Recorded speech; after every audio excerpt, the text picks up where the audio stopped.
Hello, traders. FX Pip Collector here. Today is Monday, May 6th, and I'm going to be analyzing the pound US dollar starting on the monthly, working my way down to the 1 hour time frame for the full top-down analysis.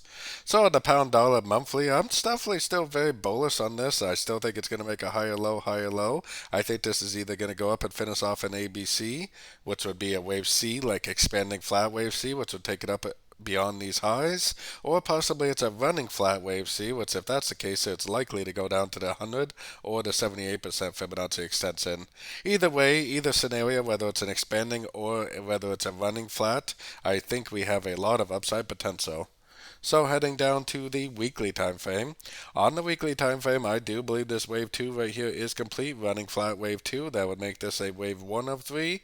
That would make this a wave 2 of wave 3, and that would make this a wave 3, and that this is going to keep on trending up, making that pattern like I was showing on the monthly time frame.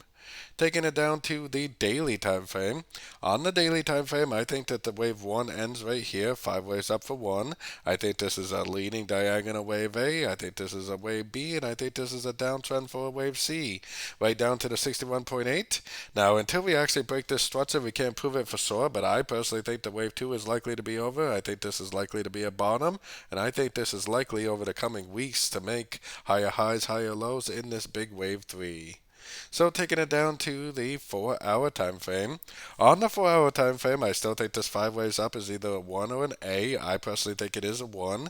This is most likely 3 waves down, or possibly this is 1, 2, 3 right here with that spike. Either way, I think it's 3 waves down for either a 2 or a B.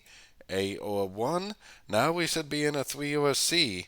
If it is a C, then it's likely to go up to a Fibonacci retracement level of this last push down, make a nice big engulfing move down, and continue the downtrend, which we will definitely be able to recognize if that is the case.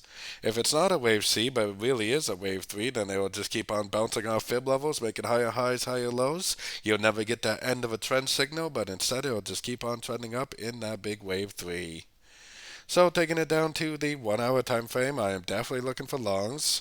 We were looking at this pattern this morning, thinking that maybe it's an A, B, and maybe it goes down for a C before it actually goes up. But I think that's probably the least likely scenario. The trend is up on the higher time frames. I think that this is more likely going to keep on making higher highs, higher lows. I personally would be looking for longs at the end of every pullback I see for the continuation of this uptrend.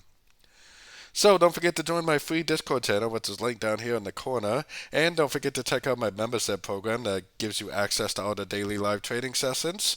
And it gives you access to all my swing trade setups that I share with the group at the time of entry by signing up at my website, fxpipcollector.com. As always, thank you and happy trading.